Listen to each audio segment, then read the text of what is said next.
ನಮ್ಮ ಹುಣಸೂರು ತಾಲೂಕಿನಲ್ಲಿ ಕಾರ್ಮಿಕ ಕಡತನ ನಮಸ್ತೆ ಬಂಧುಗಳೇ, ನಾನು ಸ್ವಾಮಿ ಅಂತ ಮೈಸೂರು ಜಿಲ್ಲಾ ಕಾರ್ಮಿಕ ಕಡತನ ಅಧ್ಯಕ್ಷರು. ಇವತ್ತು ನಮ್ಮ ಹುಣಸೂರಿನಲ್ಲಿ ಕಾರ್ಮಿಕ ಕಡತನ ರಚನೆ ಮಾಡಬೇಕು ಅಂದ್ಬಿಟ್ಟು ನಾವು ಒಂದು ಸಭೆ ಕರೆದಿದ್ದು. ಈ ಸಭೆಗೆ ನಮ್ಮ ಸೈನಿಕರು ಮತ್ತು ಪದಾಧಿಕಾರಿಗಳು ಎಲ್ಲ ಆಗಿದ್ರು.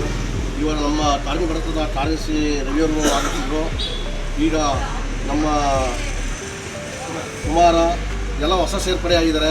ಅವರಲ್ಲಿ ಅವ್ರವ್ರ ಹೆಸರನ್ನ ಹೇಳ್ತಾರೆ.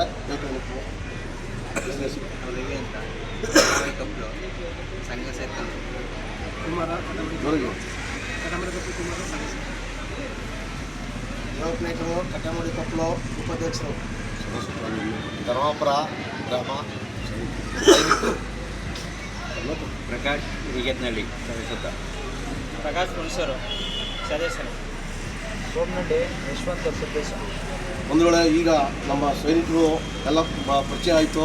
ಈ ತಿಂಗಳ ಕೊನೆ ಒಳಗೆ ನಮ್ಮ ಹುಣಸೂರು ತಾಲೂಕಿನಲ್ಲಿ ಕಾರ್ಮಿಕ ಕಡತನ ಮಾಡಬೇಕು ಅಂದ್ಬಿಟ್ಟು ಒಂದು ಸಭೆ ಕರೆದು ಸಭೆ ಯಶಸ್ವಿಯಾಗಿದೆ. ನಾವು ಇನ್ನೂ ಡೇಟ್ ಕೊಟ್ಟಿಲ್ಲ. ಈ ಡೇಟ್ ಕೊಟ್ಟಿದ ಮೇಲೆ ಇವ್ರಿಗೆ ರಚನೆ ಮಾಡಿದ ಮೇಲೆ ಒಂದು ಪ್ರಮಾಣ ಪತ್ರ ಕೊಡ್ತೀವಿ. ಜೊತೆಯಲ್ಲಿ ಈಗ ಏನೇನೋ ಚರ್ಚೆ ನಡೀತು ಅದು ನಿಮಗೆಲ್ಲ ಗೊತ್ತಿದೆ. ಯಾವ ಥರ ಮಾಡಬೇಕು ಏನು ಎಂತೂ ಎಲ್ಲನೂ ಇವ್ರಿಗೆ ಹೇಳಿದ್ದೀವಿ. ನಾವು ಎರಡು ಪಕ್ಷ ಅಂದರೆ ಎಲ್ಲರೂ ಸಾಮಾನ್ಯವಾಗಿ ಎಲ್ಲರೂ ನೋಡಿದ್ದಾರೆ. ನೀವೆಲ್ಲ ನೋಡಿ ಸೇರಿಕೊಂಡು ನಮ್ಮ ಪಕ್ಷಕ್ಕೆ ಬಂದಿದ್ದೀರಿ, ಬೆಂಬಲ ಕೊಡ್ತಾ ಇದ್ದೀರಿ. ಅದೇ ಥರ ಮುಂದೆ ಬರುವ ಎಲೆಸನ್ನೇ ಆಗಲಿ ಯಾವುದೇ ಆಗಲಿ ಇದೇ ಥರ ನೀವೆಲ್ಲ ನಮ್ಮ ಜೊತೆ ಕೈ ಜೋಡಿಸಿ ಪಕ್ಷವನ್ನು ಪೆಟ್ಟಕ್ಕೆ ಬೆಳೆಸಬೇಕು ಅಂತ ನಾನು ನಿಮ್ಮನ್ನು ಕೇಳ್ಕೊತಾ ಇದ್ದೀನಿ.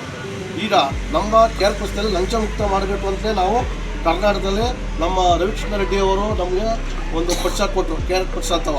ಇವತ್ತು ಅವ್ರ ಬೆಂಬಲದಲ್ಲಿ ನಾವು ನಿಂತು ನಾವು ಎಲ್ಲ ತಾಲೂಕಿನಲ್ಲಿ ಎಲ್ಲ ಹೋಬಳಿಗಳಲ್ಲಿ ಪಕ್ಷವನ್ನು ಕಟ್ತಾ ಇದ್ದೀವಿ. ಕೇರಳ ಪಕ್ಷ ಇನ್ನೂ ಹಿಂಗೆ ಬೆಳೀತಲೇ ಇದೆ. ಅದೇ ಥರ ಈಗ ಹುಣಸೂರು ತಾಲೂಕು ಆಯಿತು. ಈಗ ನೆಕ್ಸ್ಟು ಟಿ ನರಸೀಪುರ, ನಂಜನಗೂಡು, ಹಿಂಗೆ 9 ತಾಲೂಕುಗಳಲ್ಲಿ ನಾವು ರಚನೆ ಮಾಡಬೇಕು ಅಂತ ನಾವು ಮುಂದೆ ಕೈಗೆತ್ಕೋಬೇಕು ಅಂತ ನಾವು ಕೇಳ್ತಾ ಈಗ ಮಾತಾಡೋಕ್ಕೆ ಅವಕಾಶ ಕೊಡಿ. ಎಲ್ಲರಿಗೂ ನಮಸ್ಕಾರ.